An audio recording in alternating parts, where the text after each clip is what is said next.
Welcome, Ayten, Amin. So welcome to this conversation. It's about a conversation for the World Cinema Fund Day. This is a so-called director's talk, and I'm very happy to talk to you. So I do like your film, and I'm very proud that we had the opportunity of supporting this film as World Cinema Fund.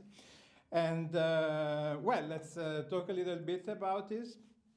I think it is a new step for your career. So in terms of maybe not necessarily in terms of content, but also if we talk about the cinema language or so it's up to you. You have to explain it a little bit. But I think there is a clear line between your works, starting from the first shorts, and you have also produced, you have also shot a series during the last years in Egypt, which was very successful. And now arriving to Suad, I think if we talk about content, there are many common elements. So what do you think about it? I think it's a step in my career that I have been preparing for years. And I think it's actually very similar to my early works in my short films. And I think the similarity with my early short films, which was the first film, Herman, was the freedom. Because when I made my first short film, I was actually working in a bank, and I did it with my own money. So I was totally free when I was doing it. At the time, it was the first time for me to direct, so I didn't know how it all went. So I did everything in the film, and I was totally free, and I did everything the way I saw it, right, not the way it's done usually in Egyptian cinema. So it was very similar to this experience, actually, because I had a lot of people who were working for the first time. My producer, it was his first time, so we worked in a totally different way than the usual way I work here. I think there's a big similarity with the way I started, and actually I love this because my favorite thing of all of what I've done was my first film. So Saad for me was the first time in my professional career in doing everything that I wanted without any constraints, without anyone interfering. And I have to say that when I made the TV series 2 years ago, it was preparing me for this, because the TV series was about social issues, and it was about the normal people lives, their everyday lives. And I started working with improvisation a bit. When I was working on the series, when I was thinking about Suad at the time, it gave me the courage to do this more and so I had to take it a step further. So you said that at the time of your first film, you were working in a bank. So and but you didn't rob the bank in order to produce the film. Well, yeah, and actually at the time, the funny thing is, no one knew that I was making films when I was working in the bank. So when it started to come out, and people were writing about it in everyday magazines and stuff, the clients were asking me if this is me, and I was denying it. I was telling them, no, it's another person.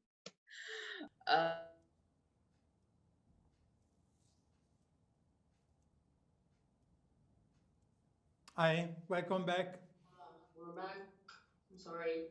No, you're not guilty. I hope it gets stable. That's inshallah. Inshallah. So Suad is the story of almost two main characters, almost, because we could talk about this. But this is also a film about a particular place, about a small city, particularly for the first part of the film. Why did you decide to shoot this film in this particular city, in this particular small town, somehow in the middle of nowhere? The thing is, I don't know if you're aware of Egyptian cinema and Egyptian films usually. we don't have people outside of Cairo. All of the films, all of our films, they are shot mainly in Cairo, and you always have the protagonists from Cairo, and this is yani, the normal. It's been very few films that actually were shot outside of Cairo. And I was thinking when I started writing, when I had the story in my mind, that I actually wanted to talk about people outside of Cairo because I don't see them. I don't see them on screen. I know a lot of people who actually work in Cairo, who a lot of girls even working in cinema who actually come from small cities. But the cities are never portrayed, and actually the girls from these cities, I don't see them on screen. ما تخففوش. اوه شكلك لحستيني اساسا.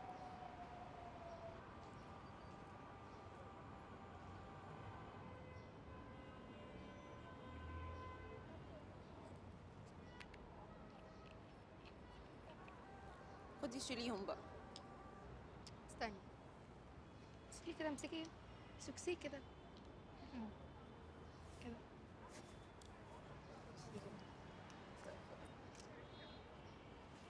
صوري صورة كده، بصي انا كأني الكتف التاني. طب ماشي صوري صورة، يلا بس صوريها بس، يلا كأن انا كده من ورا.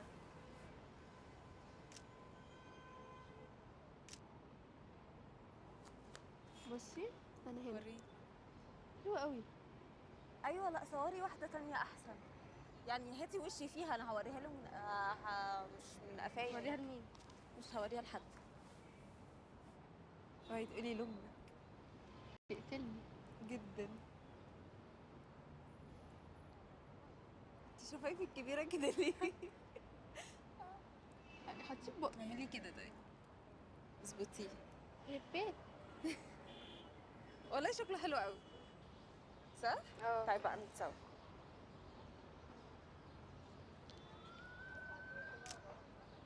I think it was organic for the story to have the girls actually live in a small city, because the way they deal with the internet and the social media is totally different, and it was a major part of when we were writing is the relationship of those girls with the social medias.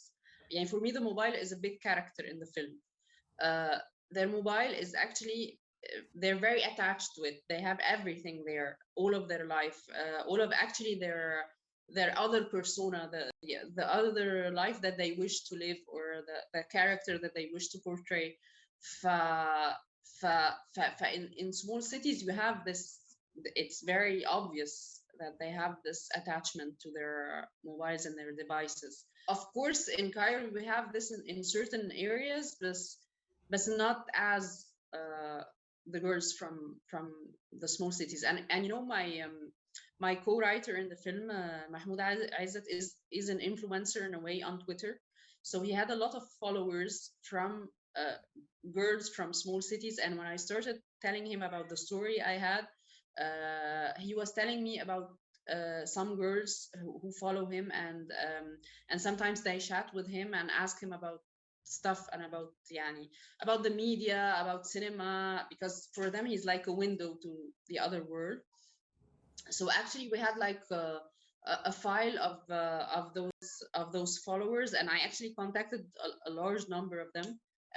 I met them, or I talked to them, and they all come from different small cities, and they had something in common. They of course they were different, but they had something in common, is that they were following a lot of influencers, and they were actually talking to them. Now, after your answer, I would say that in this film there are three different spaces: the urban space, the private space in the apartments with the family, but also the social media space with the mobile phone. So there are three different dimensions which are completely different. Do you agree? Yeah, of course. Yeah, of course I agree, because our relationships changed from the internet and from the social media. So we have a lot of types of relationships that did not exist before. So there is a certain life there that is totally different than what you have in your everyday life and what you have in your city. It's a third dimension to the character.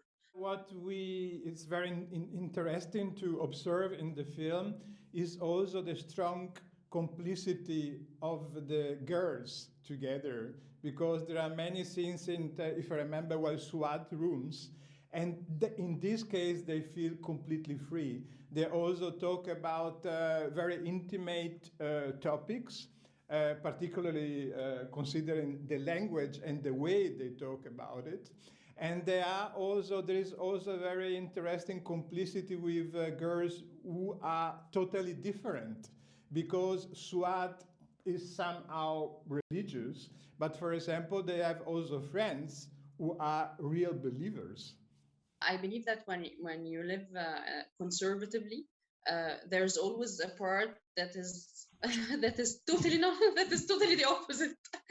The total opposite. They can live it together as girls with each other, and this is very normal. This is very normal here. I even had it when I was a teenager. I know that that when girls get together, the talks are totally different than when we're with our parents or and normally in the streets. But also there is something is Suaid is like her friends, some are very religious and some are a bit free, but at the same time they are برضو superficially religious.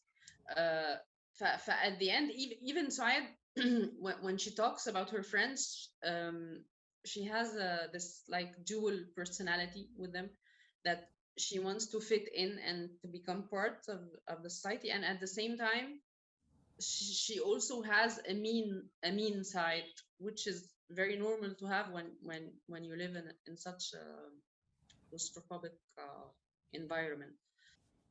Yeah.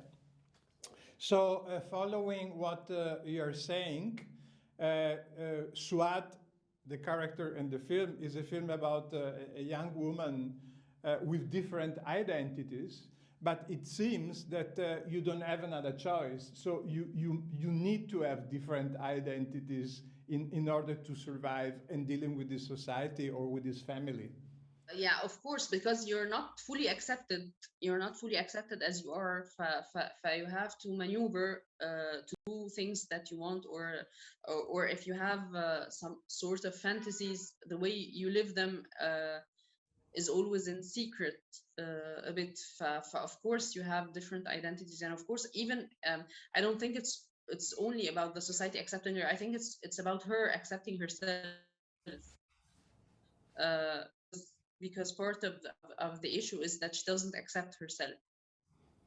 And I think this is actually part of the big problem that we don't talk about, but you can feel it in all of her scenes, that she has a problem with herself.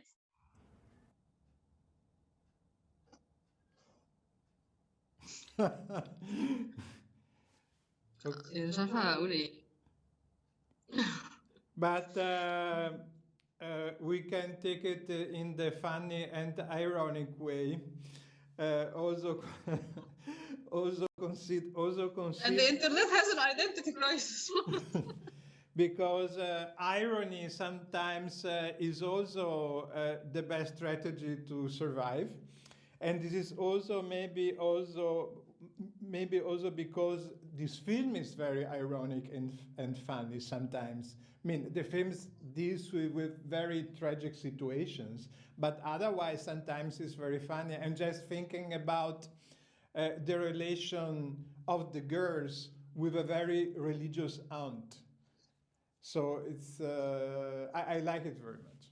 I think it's part of us. It's part of the society, that the funny part and the ironic part, and it's also a surviving mechanism.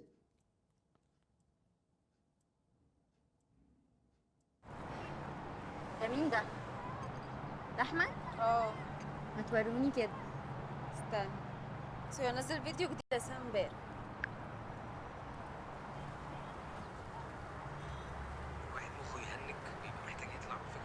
يا سوسو، ده الواد طلع مزدجام. يا بنتي اصلا ما بكلموش بقالي يومين. ليه بقى ان شاء الله؟ ده حتى اسمه احمد وانا بحب اللي اسمه احمد قوي. هو اصلا من فين في اسكندريه؟ الابراهيميه. عارفه انت كده اول ما تنزلي محطه الترام تروحي ماشي الشارع ده الطوالي اللي بيطلع على البحر، في عارفاه؟ عربيات. عارفه الابراهيميه. بيقول لي ان ابوه وامه اتعرفوا على بعض في خناقه في الشارع. لا يا بت، وهي خناقات قوي بتسخن جامد كده. Hi, I'm back. you're back, yeah. Better. So is Suad clearly representing the contradictions, dreams, disillusions of an Egyptian girl of this age, particularly belonging to this social class? She's very similar to a lot of girls I met, and I can find a lot of common points with her, with me and my friends, even though we're not in the same. We're not in the same socially, and we're totally different and from different cities. But at the same time, I can feel the similarities between her and a lot of women and girls in ways like that you always have to portray a certain persona, that you have to lie to maintain appearances, and this is something I think common with a lot, or maybe like more than 95% of women here. Yeah. So, I mean, this is a film about two sisters, Suad and Rabab, the youngest sister. And one day, the youngest sister decides to go to Alexandria because she would like to know Suad's digital lover. And there is a very interesting scene at the beginning of this part of the film. So we see Rabab and Ahmed sitting in a coffee shop, more or less talking, because Rabab, she's 13 or 14, she's very shy. And suddenly we can see outside of the coffee shop some guys fighting in a very aggressive and intensive way. So what does it mean for you? Why did you decide to include this scene in the conversation model? It's a kind of portrait of a society, or maybe a portrait of a particular male attitude and word?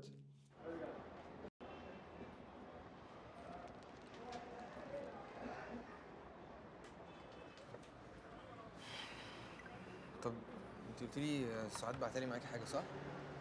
اه بس انا مش هينفع اديها لك دلوقتي. اديتها لك امتى اساسا؟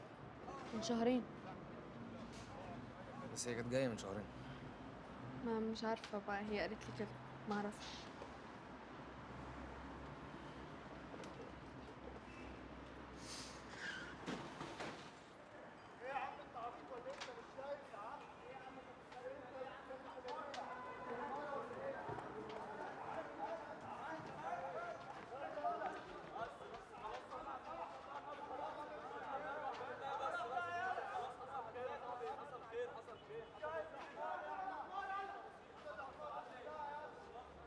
Well, I was not thinking about male attitude at all. I was maybe I was concerned with documenting the everyday life that we live there, and part of it is that we have fights, a lot of fights in the streets.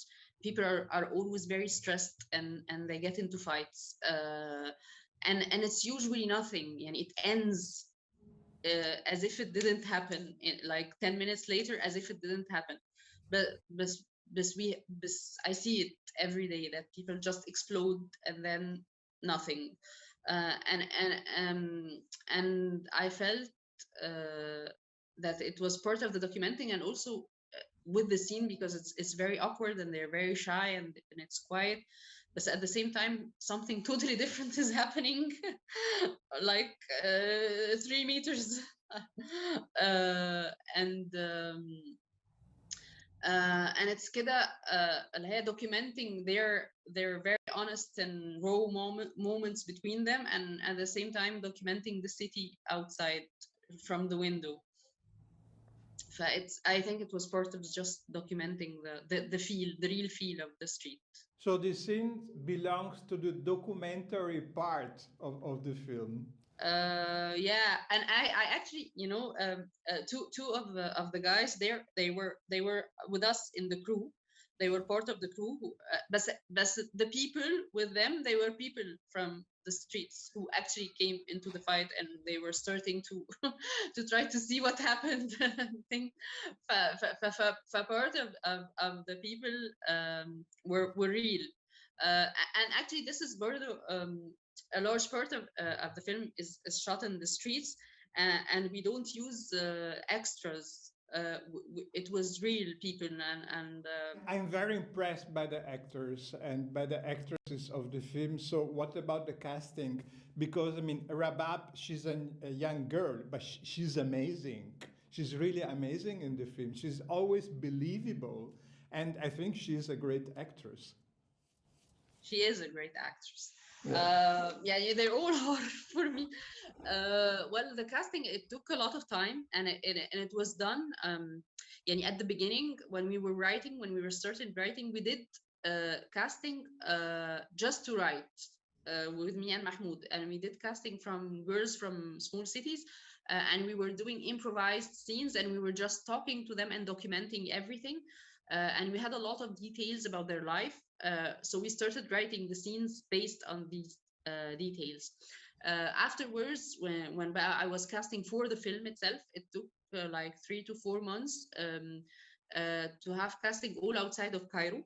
Firstly, I wanted to portray girls not from the big city, and I had a feeling that you can notice the difference, that they are not from the big city. And also I was looking for girls who can have an input in what I'm doing. When we started doing the rehearsals, we were not they did not read the script. Actually, they never read the script, all of them. They just read scenes from it. When I was working with them, we were just telling them. I was just telling them how the scene works, and we were doing improvisations, and then I came back to my co-writer Mahmoud with a lot of ideas and with a lot of scenes that I've shot with my mobile in the rehearsals. Okay, and well, let's talk a little bit about the structure of the film, the construction of the film, which I like very much, because for me there are 3 different parts. So the first part at the beginning, which I like a lot, with Swad talking in the bus with different people, different women. Then we have the part in the city, and then we have the part in Alessandria. So it's a film with very different rhythms. So what about the editing of the film? It was at the beginning of the production your idea to deal with so different rhythms, narrative rhythms, or it just happened during the editing process? However, the thing is, since we shot like for 3 days and then stopped for 2 or 3 months, and then we went back and shot for 6 or 7 days, and then we stopped for 5 months, and then so we worked this way. So the film was developing organically, and we shot chronologically. Actually, we shot chronologically the film. So when I started working, it was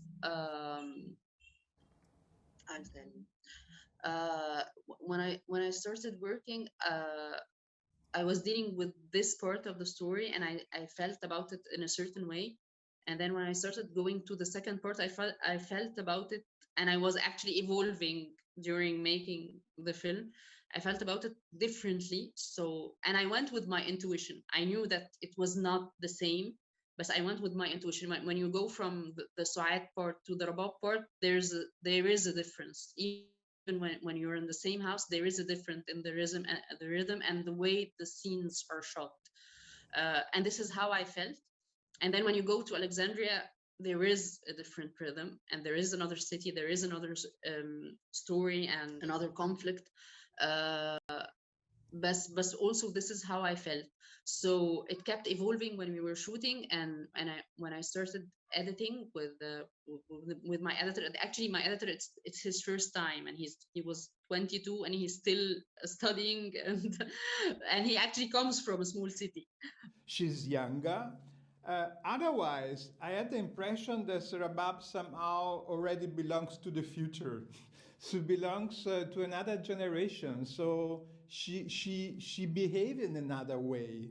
I don't know. Maybe she did these 5-6 years difference between the sisters are really important in order to understand how the next generation could be. Do you think? Do you agree, or what do you think about it? Maybe I'm very hopeful about the next generation. Maybe, yeah, she's another generation, and at the same time, she has a stronger character, and this is something we were thinking about when we were writing, because for us, Rabab was the real hero of the story. And for us, she's a hero because she goes through a lot, and at the same time, unlike Suaid, she's always trying to be herself, and she's growing up in the process of a tragic events. But at the same time, even her lies, even when she lies, she just lies to go to Alexandria, but she doesn't lie about herself at all. She actually does she really goes into the journey that her sister never did. Yeah, I believe that the younger generation, I don't know, maybe because of what happened in the last years in Egypt, they're different, and they have, of course, a stronger character.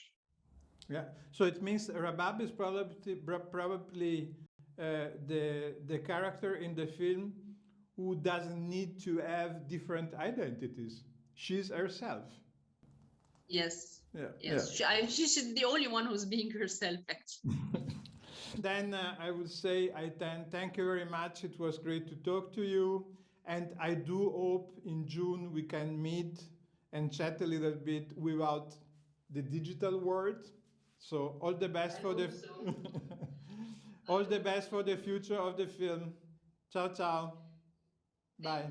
Thank you very much. Ciao, ciao. Bye. Bye.